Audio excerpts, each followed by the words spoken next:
हाँ, देखिए यार, एक क्वेश्चन है जो तुम लोगों की तरफ से ही है कि सर इसका जवाब दीजिए। पहले सवाल क्या है वो देख लो।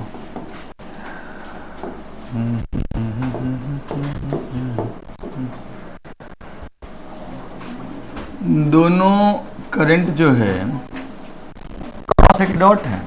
क्रॉस है। क्रॉस है। ओके, बढ़िया सवाल है इनफैक्ट। सवाल डिस्कस।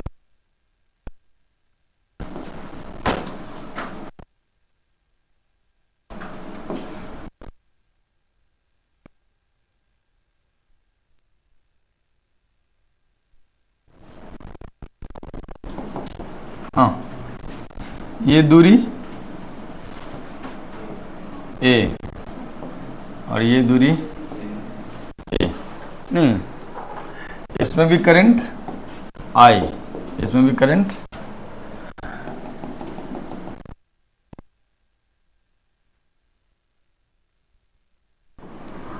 और ये नेगेटिव एक्स एक्सिस। नहीं,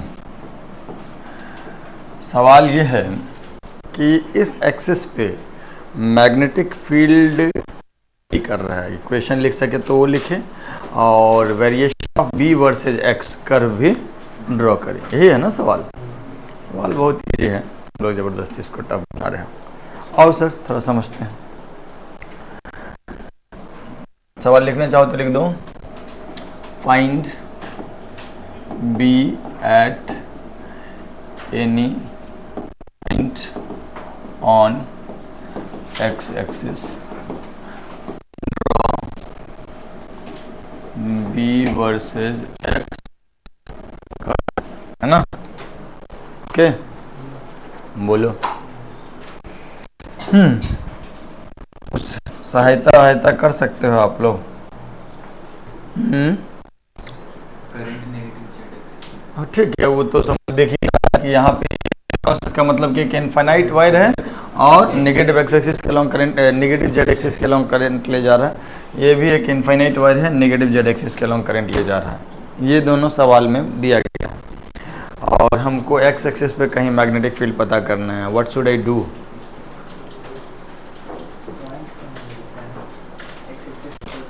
एक्स एक्सिस पे पॉइंट ले लें। चलो, आदित्य ने कहा कि एक्स एक्सिस पे एक्स दूरी पे एक बिंदु ले लिया जाए। ले लिया, ठीक।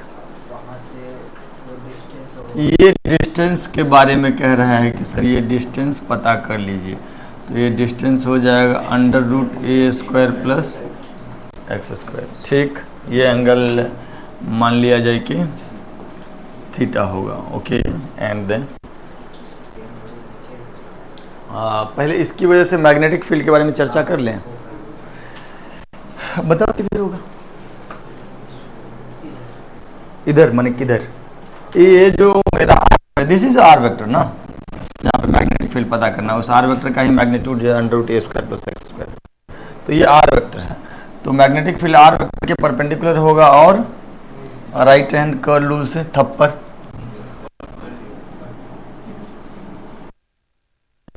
यस और नो ब्रो? हाँ, इस एंगल के बारे में है 90 माइनस मैग्नेटिक फील्ड जो होगा आर वेक्टर के परपेंडिकुलर होगा, 90 डिग्री बना रहा है, तो ये थीटा है, तो ये 90 माइनस किसी को। इसके दो कंपोनेंट किए जा सकते हैं। नेगेटिव एक्स एक्सिस में बी कॉस 90 माइनस थीटा होगा, नेगेटिव वाई एक्सिस में बी साइन 90 माइनस थीटा होगा। लेकिन सिर्फ इतना ही ना करें, हम एक बात आपसे पूछना चाहेंगे। ये जो इन डायरेक्शन में करंट है, इसकी वजह से मैग्नेटिक फील्ड ड्रॉ करें, क्योंकि अभी तक लोगों को क्या आदत होता है इलेक्ट्रोस्टैट की वजह से कि ऐसा देखें, वाई एक्सिस वाला को कैंसिल कर दो, एक्स एक्सिस वाले को जोड़ लो, है ना? तो देखते हैं वो सही है कि गलत। ज़बरदस्ती तुरंत बिना जाने समझे अगर हम कैंसिल करें तो अच्छी बात नहीं है। ये जो नीचे वाला करंट है ना, उसकी वजह से उसको यहाँ बना के देखते हैं।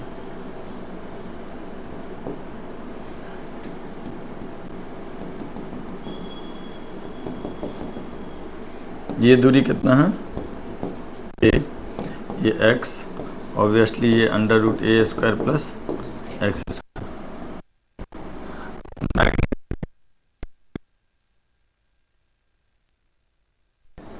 है ना, इधर की तरफ होगा। तो और जो मैग्नीट्यूड यहाँ होगा वही यहाँ भी होगा, ये एंगल भी थीटा होगा।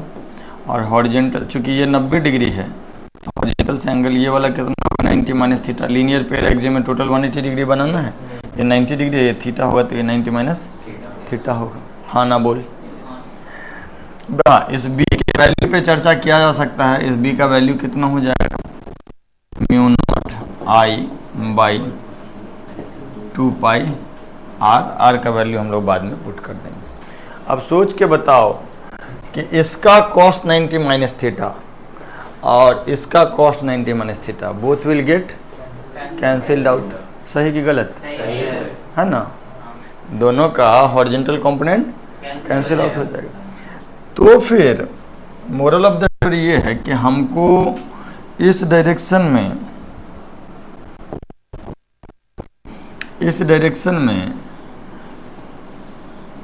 इस वाले b का एक कंपोनेंट आएगा b sine 90 minus theta, that is b cos theta, और इस b का भी आएगा b sine 90 minus theta, that is b cos theta. कितनी बार b cos थीटा, तो कितना हो जाएगा 2b cos थीटा। यस और नो? तो b नेट का वैल्यू जो होना चाहिए, ये 2b cos थीटा हम लोग लिख दिए b नेट। किस लॉजिक से? इस लॉजिक से कि यहाँ पर जो है एक और b होगा इस डायरेक्शन में, नहीं, और ये एंगल कितना होगा 90 माइनस थीटा इस वायर की वजह से। ठीक, हम यहाँ पे जानबूझ के फिगर नहीं बनाए, गंदा हो जाएगा इसीलिए। ठीक, तो ये b नेट हो गया 2b cos थीटा। तो b नेट का वैल्यू लिखेंगे 2 इंटू b के जगह पे कितना, mu naught I by 2 pi r। ये वाला ट्रायंगल तो कॉस थीटा कितना हो जाएगा, बेस बाई हाइपोटेनस, तो x बाई, तो b नेट का वैल्यू हो जाएगा 2 mu naught I by 2 pi, 2 cancel भी कर सकते हैं हम लोग, x बाई r स्क्वायर का वैल्यू कितना हो जाएगा, एक्स स्क्वायर, है ना। ये वैल्यू हो जाएगा म्यू नॉट आई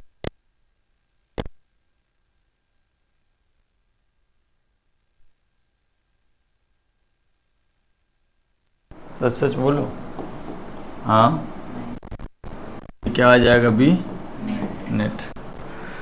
इसका दिशा क्या होगा, डायरेक्शन क्या होगा, नेगेटिव y एक्सिस। यस और नो? कोई गलती बात नहीं कर रहे हैं हम, ठीक। ये नेगेटिव y एक्सिस के अलावा पक्का पक्का। अब इसके नेगेटिव x एक्सिस पे थोड़ा सोच के देखो। अगर हम यहाँ पे कोई पॉइंट लेंगे तो इस पॉइंट पे इस वायर की वजह से magnetic field will be in, क्या हो गया, हाँ, अगर इस पॉइंट पे हम देखें, इस पॉइंट पे, तो इस वायर की वजह से magnetic field will be in this direction, और इस वायर की वजह से भी,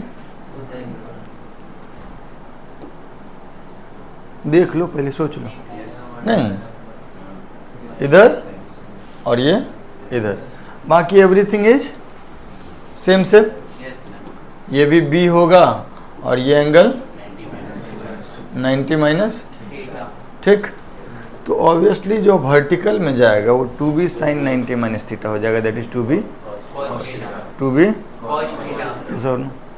तो b नेट का वैल्यू हो जाएगा इतना यहाँ भी, लेकिन डायरेक्शन क्या होगा, y एक्सिस, है ना। ये नेगेटिव y एक्सिस के अलावा, अच्छा, अगर हम ग्राफ प्लॉट करना चाहें,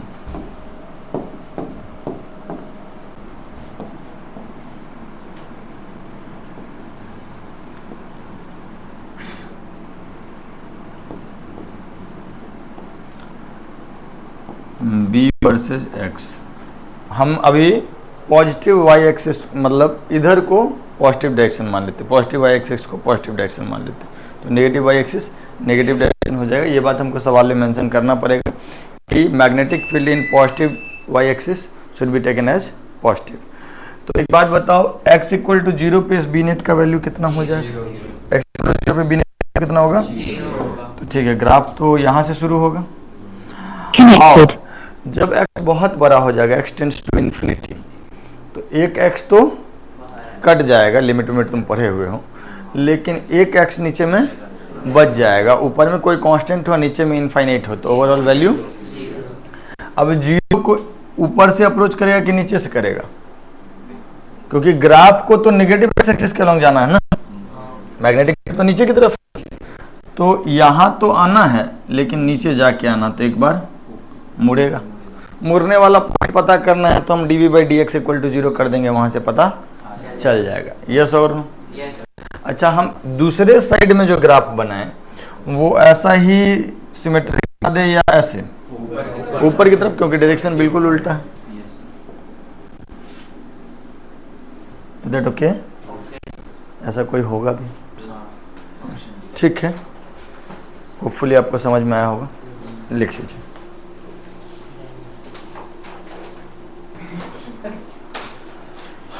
देखो यार, बाइट से बट लो, हम तुमको पूरा पढ़ा दिए, ठीक ठाक नंबर ऑफ क्वेश्चंस क्लास में भी हुआ, आपको होमवर्क भी दिया और डिस्कस भी करा दिया। अब जो है हम लोगों को जैसे इलेक्ट्रोस्टैट पढ़ते थे ना, तो इलेक्ट्रिक फील्ड 2 लॉ से पता करते थे, एक तो कूलम्स लॉ से या दूसरा, तो यहाँ पर भी मैग्नेटिक फील्ड 2 लॉ से पता करते हैं, एक तो बायट-सेवर्ट लॉ और दूसरा एम्पियर्स लॉ। ठीक है, तो हम लोग अभी वो दूसरा लॉ पढ़ने जा रहे हैं, एम्पियर्स सर्किटल लॉ बोलते हैं।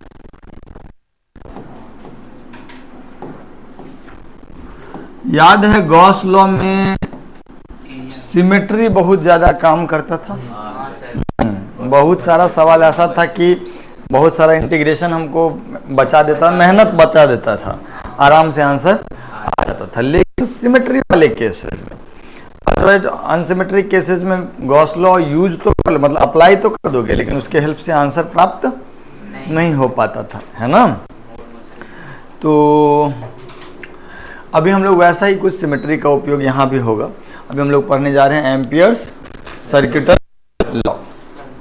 तो एम्पियर सर्किटल लॉ क्या है थोड़ा समझते हैं।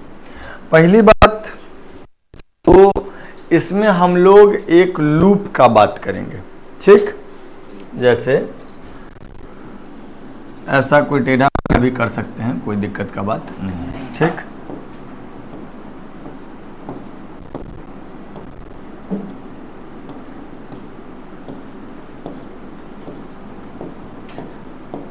ऐसे लूप का बात कर लें, ठीक है।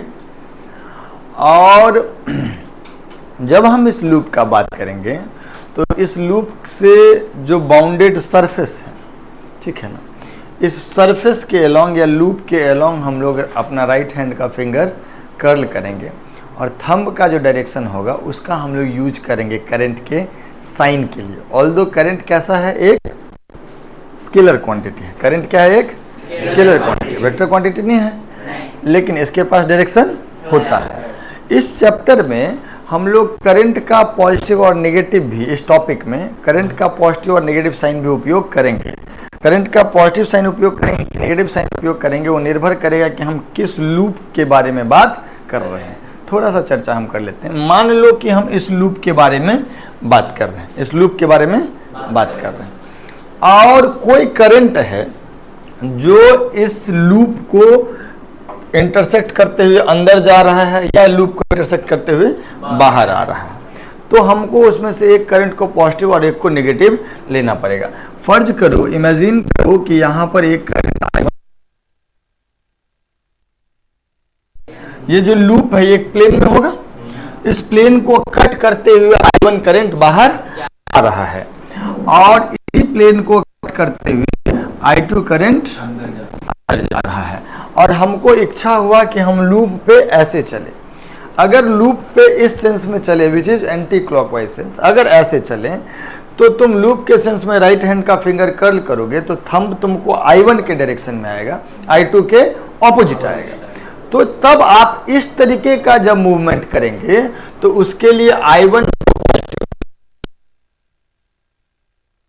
बात। अभी हम आपको ये समझा रहे हैं कि करंट जो है ये एक स्केलर क्वांटिटी है, करंट जो है एक वेक्टर तो है नहीं, लेकिन इस पर्टिकुलर टॉपिक में हमको किसी भी लूप को कट करते हुए करंट कैरिंग वायर अगर बाहर निकल रहा है, अंदर जा रहा है, तो हमको उसके साइन के बारे में बात करना पड़ता है। ये टॉपिक ही, ये लॉ ही कहता है कि आपको एक को पॉजिटिव और एक को नेगेटिव लेना है। तो कहने का तात्पर्य ये है कि मान लीजिए हम लूप पे ऐसे चले तो हमारा एक लूप बन गया। अब अगर हम ऐसे चले हैं तो इस तरीके से अगर चलेंगे तो I1 को हम पॉजिटिव लेंगे और I2 को नेगेटिव लेंगे, क्योंकि थंब का डायरेक्शन I1 के डायरेक्शन में है। मान लिया जाए कि कोई आदमी एक लूप डिसाइड किया ऐसे, ठीक, इस जैसे कि गॉस लॉ में हम लोगों को सरफेस पे इंटीग्रल करना पड़ता है, याद है, integration E.ds is equal to Q included by epsilon nought. वैसे ही यहाँ पे किसी लाइन पे हमको इंटीग्रेशन करना पड़ता है किसी पर्टिकुलर चीज का, वो आगे हम बात करेंगे। लाइन पे चलना पड़ता है।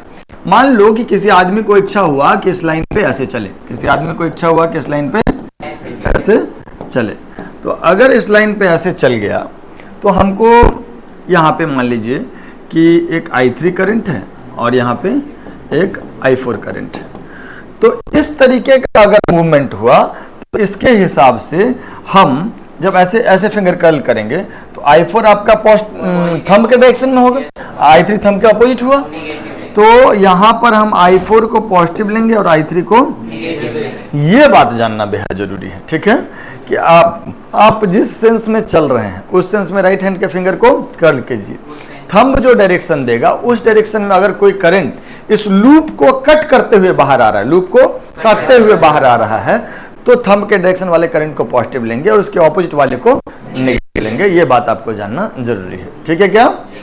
तो अगर तुम चाहो तो अभी हम तुमको ये एक साइन कन्वेंशन कह लो, ये बता रहे हैं कि इस तरीके से हम करंट का पॉजिटिव और नेगेटिव डायरेक्शन डिसाइड करेंगे। चाहो तो ये बात भी कहीं मेंशन कर लो। और अब हम एम्पियर्स लॉ की तरफ आगे बढ़ेंगे, ठीक है।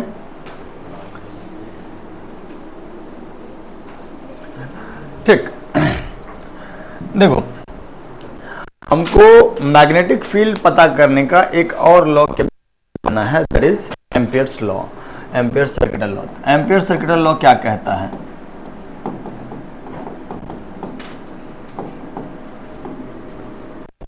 कहता है कि अगर आप कोई रैंडम एक क्लोज लूप ले लीजिए किसी प्लेन में एक क्लोज लूप ले लीजिए। अब इस लूप के हर एक पॉइंट पे मैग्नेटिक फील्ड की वैल्यू पता कीजिए। वो मैग्नेटिक फील्ड होगा कुछ करंट्स की वजह से। मान लिया जाए कि यहाँ पे एक करंट कैरिंग वायर है, I1 करंट लेके जा रहा है। यहाँ पे एक करंट कैरिंग वायर है जो कि I2 करंट लेके जा रहा है।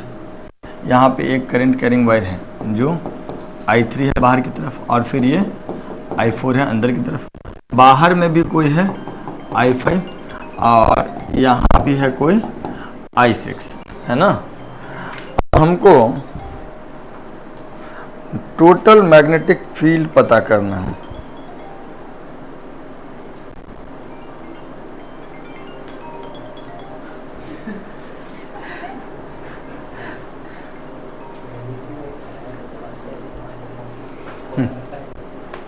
सुनिएगा मेरी बात। इसमें क्या कह रहा है कि इस लूप, ये जो प्लेन लूप है, इस लूप के हर एक पॉइंट में आप यहां पर मैग्नेटिक फील्ड पता करें। जरूरी नहीं मैग्नेटिक फील्ड इधर ही हो। अगर आप नेट मैग्नेटिक फील्ड पता करिएगा इस पॉइंट पे, तो हो सकता है नेट मैग्नेटिक फील्ड आपको कुछ इस डायरेक्शन में भी दिखे। नेट मैग्नेटिक फील्ड कुछ इस डायरेक्शन में भी दिखे, B1, है ना, या सिंपली B। आप अगर यहां पर मैग्नेटिक फील्ड पता कर रहे हैं तो हो सकता है कि आपको कुछ इधर भी दिख सकता है मैग्नेटिक फील्ड, यहां पर कुछ इधर भी दिख सकता है। हमको नहीं पता कि मैग्नेटिक फील्ड भिन्न भिन्न पॉइंट पे किधर किधर आएगा। हम ये जो मैग्नेटिक फील्ड लिखे हैं ये इस पॉइंट पे मैग्नेटिक फील्ड है, किन की वजह से? I1, I2, I3, I4, I5, दुनिया में जितने भी करंट हैं इस लूप के अंदर एज वेल एज बाहर, उन सारे करंट की वजह से यहां पर मैग्नेटिक फील्ड है B। वहां मैग्नेटिक फील्ड है B या B नेट लिख रहे थे, B ही रहने दो, ठीक। अब आप क्या किए, ये B अलग अलग पॉइंट पे अलग अलग होगा।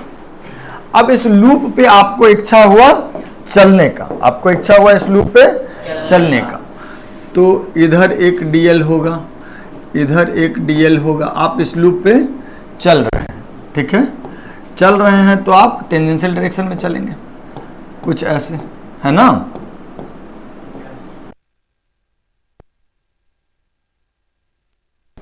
लूप पे पूरा चलिए, पूरे लूप पे चलिए, हर एक पॉइंट पे, हर पॉइंट पे पता कीजिए B नेट और DL वेक्टर टेंजेंशियल डायरेक्शन में, और हर एक पॉइंट पे क्या कीजिए, B डॉट DL पता कीजिए। लॉ कहता है, लॉ पे सब उंगली नहीं उठाना, लॉ कहता है कि इस पूरे लूप पे B डॉट DL, ये गोल घेरा बता रहा है कि पूरे लूप पे, ठीक है। Integration B dot DL, loop के हर एक पॉइंट पे B पता करो, DL वेक्टर के साथ डॉट प्रोडक्ट लो, सबको जोड़ते चले जाओ, तो ये जो आएगा वो आएगा mu nought times I enclosed. ये कितना आएगा? Mu nought times I enclosed. Integration B dot DL is equal to mu nought times I enclosed, या B डॉट DL। अभी वाले केस जो है, गिवन केस में आप इस ये इंटीग्रेशन B डॉट DL का वो म्यू नॉट इंटू I1, तो I1 minus I2 plus I3 minus के बराबर होगा, ठीक है। Integration B dot DL will be independent of I5 as well as I6। कोई भी प्लेन क्लोज लूप ले लीजिए, उस प्लेन क्लोज लूप पे integration of B dot DL जो होगा वो होगा mu not into I enclosed के बराबर। यहाँ पे I इनक्लोज्ड में इस लूप के अंदर इनक्लोज्ड करंट लेंगे और उसमें भी साइन का जरूरत पड़ेगा। साइन कैसे लेते हैं हम आपको बता दिए हैं। इंटीग्रेशन B डॉट DL जो है वो बाहर वाले करंट पे निर्भर नहीं करेगा। ध्यान रहे कि LHS में जो B है वो magnetic field due to I1, I2, I3, I4, सिर्फ इन चारों की वजह से ही मैग्नेटिक फील्ड है क्या ये B? हाँ नहीं, ये B जो है, ये B क्या है? LHS में जो ये B है ये है net magnetic field due to all current inside as well as inside as outside of loop, ठीक है। अंदर और बाहर सारे लूप के अंदर में जो करंट है और बाहर में जो करंट है सबकी वजह से मैग्नेटिक फील्ड है। लेकिन इसमें जो करंट आ रहा है वो सिर्फ अंदर के लूप के अंदर वाले करंट का वैल्यू है, ठीक है, बाहर के करंट पे निर्भर नहीं करेगा। मैं फिर से कह दूं कि integration B dot DL for a close loop is only dependent on the current which is enclosed inside the loop. Loop के बाहर जो करंट है उस पे इंटीग्रेशन B डॉट DL निर्भर नहीं करता। और जो नेट मैग्नेटिक फील्ड है वो अंदर वाले पे भी निर्भर करेगा और बाहर पे भी निर्भर करेगा। जैसे इलेक्ट्रोस्टैट में गॉस लॉ हम लोग इंटीग्रेशन E डॉट DS लिखते थे, LHS में इलेक्ट्रिक फील्ड होता था सब अंदर वाला चार्ज की वजह से भी और बाहर वाले चार्ज की वजह से, लेकिन that was equal to Q enclosed by epsilon nought. उसमें वो जो इंटीग्रेशन E डॉट DS था वो सिर्फ अंदर वाले चार्ज के वैल्यू पे निर्भर करता था, है ना। तो इलेक्ट्रिक फील्ड सबकी वजह से था। ऐसा ही कुछ यहाँ पर भी है कि ये जो B है वो अंदर और बाहर सारे करंट की वजह से है, लेकिन इंटीग्रेशन B डॉट DL जो है वो बाहर वाले करंट पे निर्भर नहीं कर रहा है। Is that okay? यहाँ पर एक बात हमको बोलना चाहिए था, हम नहीं बोल रहे हैं क्योंकि अभी तुमको फालतू लगेगा। जब हम EM वेव पढ़ेंगे तो बात करेंगे। ये बात तभी होता है जब इस लूप के अंदर का इलेक्ट्रिक फील्ड समय के साथ बदल नहीं रहा हो। अभी हम ये सब बात नहीं कर रहे हैं। जब हम इलेक्ट्रोमैग्नेटिक वेव पढ़ेंगे तो एम्पियर लॉ में थोड़ा सा सुधार होता है, वहाँ पे वो सुधार होने के बाद आ जाता है Ampere's Maxwell's law, Maxwell's equation आ जाता है। तो अभी हमको जितना बात करें उसमें यही सब बात है कि भाई बहुत सारे कैरिंग वायर हैं, के अंदर है कुछ बाहर है। एक कोई भी लूप ले लो, तुम अपनी मर्जी से कोई भी लूप ले सकते हो। लॉ कहता है कि उस लूप पे तुम चलो, हर एक पॉइंट पे नेट मैग्नेटिक फील्ड पता करो और हर एक पॉइंट पे टेंजेंशियल डायरेक्शन में डीएल वेक्टर लो, तो integration B dot D L जो आएगा पूरे लूप के लिए वो सिर्फ mu not into I enclosed के बराबर होगा। इसी में अगर किसी आदमी को क्लॉकवाइज चलने का मन नहीं, सॉरी एंटी क्लॉक चलने का मन नहीं होता, वो क्लॉकवाइज चलता तो डीएल अपना डायरेक्शन, तब जो integration B dot D L आता उसमें यहां पर I1 माइनस साइन के साथ आ जाता, I2 प्लस साइन के साथ, के साथ I4 प्लस साइन के साथ, क्योंकि तब जो के लॉन्ग फिंगर कर्ल करते तो inward direction positive, outward direction नहीं समझ। अगर हम यहां पर आपको इस बात को तोड़ तोड़ के बताएं, यहां पर इस पर्टिकुलर पॉइंट पे जो ये बी है, ये किन किन की वजह से, ये जो बी है, B plus B2 plus B3 plus B4 plus B5 plus B6। What is B1? Magnetic field due to अकेला अकेला I1। What is B2? Magnetic field at this point due to अकेला अकेला I2। What is B3? Magnetic field at this point due to अकेला I3 and so on so forth. सिर्फ अकेले I1 की वजह से मैग्नेटिक फील्ड B1 है। तुम इस बात को ऐसे भी समझ सकते हो कि इस पूरे close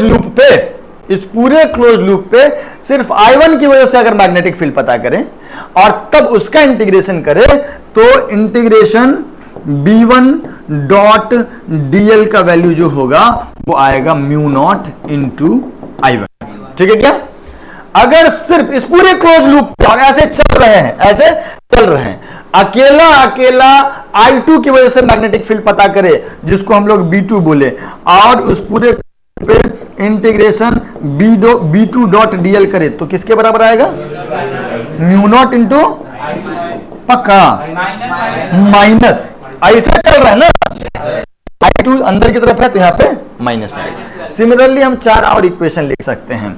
integration B3 dot DL, B3 चूंकि बाहर की तरफ है तो ये हो जाएगा mu not into I3। Integration B4 dot DL, ये हो जाएगा म्यू नॉट इंटू I4 लेकिन माइनस साइन के साथ। अच्छा, इंटीग्रेशन B5 डॉट DL क्या होगा? इंटीग्रेशन B5 डॉट DL क्या होगा? I5 की वजह से इस लूप पर मैग्नेटिक फील्ड नहीं है क्या? है, मैग्नेटिक फील्ड है, लेकिन उसका इंटीग्रेशन डॉट डीएल जो होगा, B5 डॉट DL का इंटीग्रेशन जो होगा वो I5 की वजह से 0 होगा। इस लूप के हर एक बिंदु पे I5 की वजह से मैग्नेटिक फील्ड होगा, है ना, लेकिन उस मैग्नेटिक फील्ड का इंटीग्रेशन जब DL के साथ, डॉट प्रोडक्ट जब DL के साथ लेंगे और इंटीग्रेशन करेंगे फॉर क्लोज लूप तो that will come out to be 0। Similarly you can write if B6 is magnetic field due to अकेला अकेला I6, तो integration B6 dot DL that will be 0, that will be 0। yes और no बोलो, पक्का? इसमें कोई दिक्कत?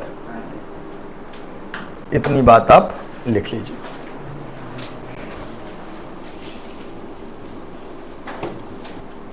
वहां पे एक चीज मेंशन कर लीजिए आप कि B1 is magnetic field due to I1 alone on the loop, B2 is magnetic field due to I2 alone, है ना।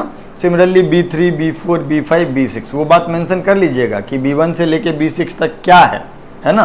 अब B क्या है? Net magnetic field due to सारे क्वाइल। ठीक है,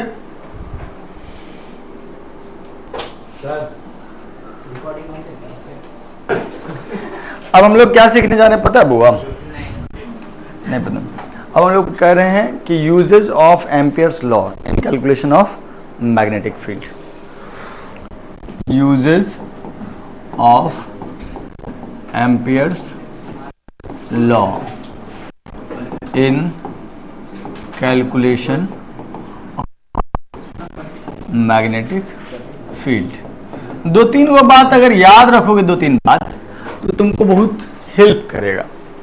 माने पहला बात कि it is more useful in case of symmetry. Symmetric cases में यूजफुल होते हैं। देखो लॉ तो हमेशा सही होगा, लॉ सही होगा, लेकिन लॉ के हेल्प से, लॉ बी का कैलकुलेशन का बात थोड़ी कर रहा है। लॉ ऐसा बोल रहा है कि B is equal to something, नहीं, बोला integration B dot DL is equal to something, है ना। तो लॉ जो बात कर रहा है वो इंटीग्रेशन बी डॉट डीएल का बात कर रहा है, और हम इस लॉ के हेल्प से बी को कैसे उछान के बाहर निकालेंगे। तो पहला बात कि it is more useful in cases of symmetry, symmetry वाले केसेस में ये ज्यादा यूजफुल है ना। दूसरा बात क्या है कि यार हम लोग, अगर हमको कहीं पे मैग्नेटिक फील्ड पता करना है, अगर if you want to find magnetic field,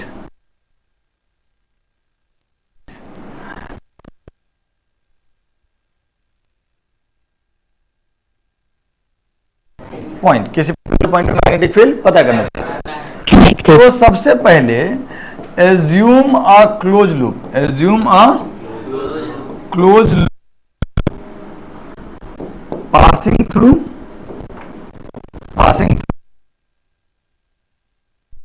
point, उस पॉइंट से पास करता हुआ एक क्लोज लूप एज्यूम कर लो, उस पॉइंट से करता हुआ एक क्लोज लूप। के बाद आफ्टर दैट, एज्यूम करने के बाद क्या करना है कि वो जो लूप एज्यूम करेंगे इसमें ध्यान रखना है कि ऐसा लूप एज्यूम करो, ये कोई रूल नहीं, ऐसे लूप एज्यूम करो कि वो जो टेंजेंट टू द लूप है, टेंजेंशियल डायरेक्शन ऑफ लूप जो है वो मैग्नेटिक फील्ड के पैरेलल हो जाए या परपेंडिकुलर हो जाए। ध्यान रखना है क्या चीज, डीएल पैरेलल और perpendicular to loop, perpendicular to magnetic field, magnetic field. क्या ये कोई नियम है, क्या कोई नियम है? ये ऐसा कोई नियम नहीं है, ये जीवन का एक्सपीरियंस है कि ऐसा अगर लूप एज्यूम करोगे तो तुम एम्पियर लॉ एफिशिएंटली यूज कर सकते हो, अप्लाई कर सकते हो for calculation of magnetic field. दूसरी बात कि अगर लूप पर मैग्नेटिक फील्ड कांस्टेंट हो तब सोने पे सुहागा, लूप पर मैग्नेटिक फील्ड कांस्टेंट हो तो और भी बेहतर होगा, है ना।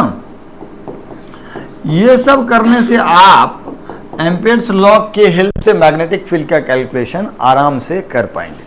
वैसे तो लूप तुमको जैसे मन वैसे एज्यूम कर लो, पूरा ऐसे घुमा फिरा करके टेढ़ा मेढ़ा जो लेना है ले लो, लेकिन वो लेने के बाद आप एम्पियर लॉ तो लगा देंगे, आप ये तो कर लेंगे integration real is equal to naught into I in, ये तो लिख दीजिएगा।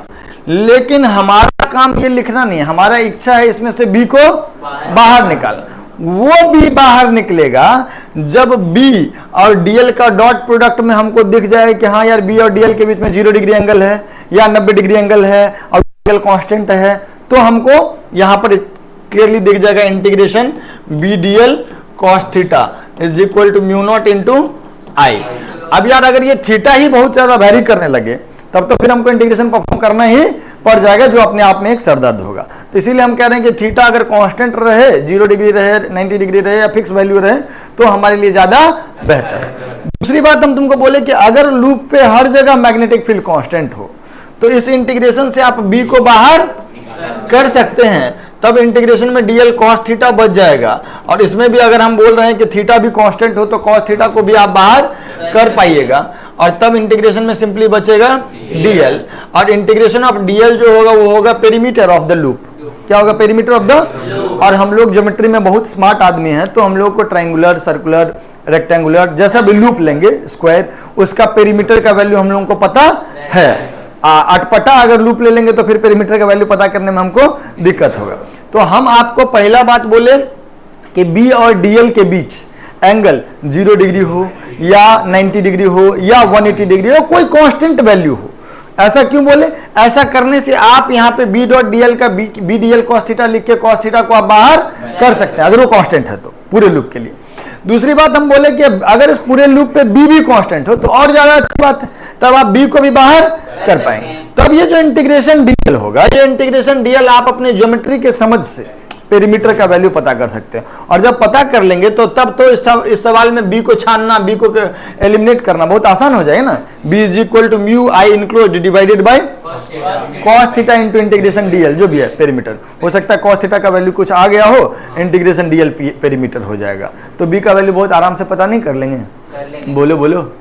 तो इसीलिए हम कह रहे हैं कि इन बातों का ध्यान रखा जाए, ये कोई नियम नहीं है। आप इन बातों का ध्यान नहीं भी रखेंगे तो ये लिख पाएंगे, ये लिख पाएंगे, लेकिन इसके बाद ये और ये लिख पाए इसकी कोई गारंटी नहीं है। यहां तक तो आप लिख पाएंगे, बोलिएगा एम्पियर लॉ तो वैलिड है, लेकिन हम एम्पियर लॉ वैलिडिटी को नहीं देख रहे हैं कि एम्पियर लॉ वैलिड है, हम यहां देख रहे हैं कि उसके हेल्प से बी का कैलकुलेशन, तो इंटीग्रेशन से बी अगर बाहर आ जाए ज्यादा आसान होगा, है ना। ये चीज लिख लीजिए।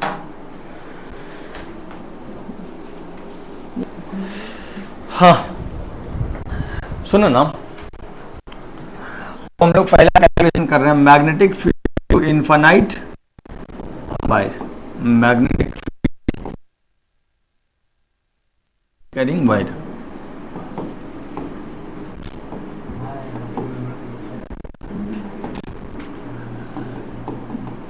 ये हम वायर शॉर्ट लॉ के बाद क्यों पढ़ रहे हैं पता है, कि थोड़ा बहुत आइडिया मैग्नेटिक फील्ड लाइंस का हो, एकदम अंधेरा में काम करेंगे तो दिक्कत हो सकता है। तो अभी हम लोग क्या बात कर रहे हैं कि इनफाइनाइट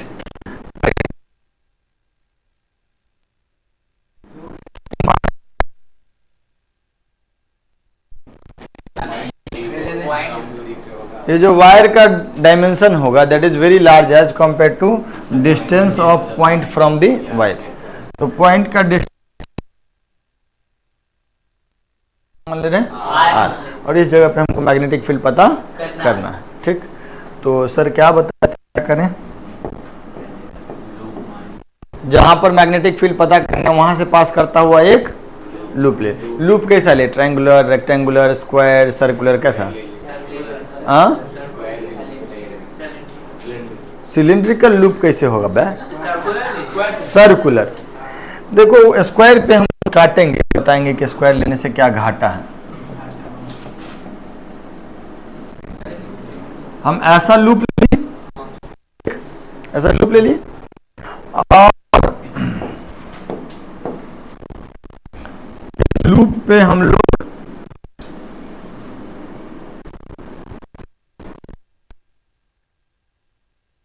देखा है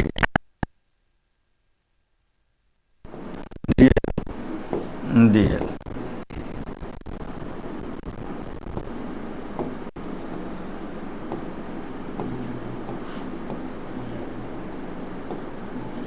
है ना, डीएल डीएल डीएल।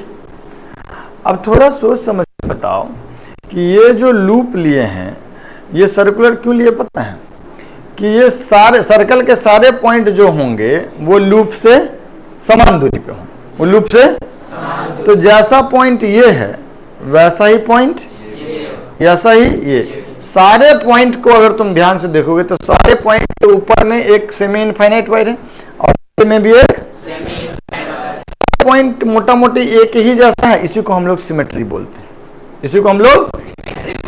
एक बात तो ये है कि हम ये कह पाएंगे कि चूंकि सारे पॉइंट वायर से समान दूरी पे हैं, सारे पॉइंट के ऊपर और नीचे सेम तरीके से करंट का डिस्ट्रीब्यूशन है, इसीलिए हर जगह पे मैग्नेटिक फील्ड का मैग्नीट्यूड सेम होगा, है ना। अब इस लूप पे हम लोग एम्पियर सर्किटल लॉ अप्लाई करेंगे, integration B dot DL is equal to mu not into I include. थोड़ा बहुत जो तुम्हारा समझ है इससे बताओ कि बी डॉट डीएल में डॉट प्रोडक्ट वाला पार्ट को हम लोग क्या करें, कॉस कितना डिग्री लिखें। अब इन की वजह से जो मैग्नेटिक फील्ड होगा that will also be in tangential direction, that will also be in, and DL vector will also be in, जो भी हो, और डीएल वेक्टर दोनों एक दूसरे के पैरेलल होगा। हर जगह मैग्नेटिक फील्ड और डीएल वेक्टर दोनों एक दूसरे के, हाँ ना बोल, यहां पर भी ऐसा ही होगा। तो हमको बताओ जरा कि यहाँ पे कॉस कितना डिग्री लिख दें, और वो कितना हो जाएगा म्यू नॉट इंटू जो इनक्लोज करंट है ना लूप के अंदर। ये डॉटेड पॉइंट जो है वो बोर्ड प्लेन के अंदर है, और कंटिन्यूअस पॉइंट जो है वो बोर्ड प्लेन के बाहर है। करंट कैरिंग वायर ऐसा है, लूप हम कुछ ऐसा लिए, ठीक है क्या? ये बात लिखने में कोई बुराई? क्या हम ये कह सकते हैं कि सिमेट्री से बी इज कांस्टेंट? इस पूरे लूप मैग्नेटिक फील्ड का मैग्नीट्यूड, बी वेक्टर नहीं बोले, मैग्नीट्यूड दो कांस्टेंट होगा, तो उसको इंटीग्रेशन से बाहर कर सकते हैं। cos थीटा 1 हो जाएगा तो इंटीग्रेशन dl बचेगा, वो म्यू नॉट इंटू आई, और ये सारे dl को जो है तो that will be equal to perimeter circumference 2 pi r, तो ये हो जाएगा 2 pi into r, that is mu not into I. तो b का वैल्यू कितना हो जाएगा? Mu not I by 2 pi r. ठीक है क्या? कोई दिक्कत? पक्का? तो ये वही आंसर आया जो बायट-सेवर्ट लॉ से, ये वही आंसर आया जो कि बायट-सेवर्ट लॉ से। तो मैग्नेटिक फील्ड का वैल्यू कितना हो जाएगा? Mu not I by 2 pi R. अब उसके सवाल का जवाब कि सर अगर हम यहाँ पे स्क्वायर लूप लिए होते तो समस्या होता। अगर स्क्वायर लूप लिए होते तो लूप का हर एक पॉइंट स्क्वायर से अलग अलग दूरी पे होता, तो सब जगह b का वैल्यू कांस्टेंट बोल नहीं सकते थे। b और dl के बीच हर जगह एंगल 0 डिग्री हो, ये भी नहीं कह पाते। तो एक तो यहाँ पे थीटा में cos 0 नहीं रख पाते, और कांस्टेंट ना रख करके इसको हम बाहर भी नहीं कर पाते, तो फिर हम b का वैल्यू कैलकुलेट नहीं कर पाते। Is that okay? लिख लीजिएगा इसको, ठीक है? आज की कहानी यहीं खत्म करते हैं, मिलते हैं अगली क्लास में।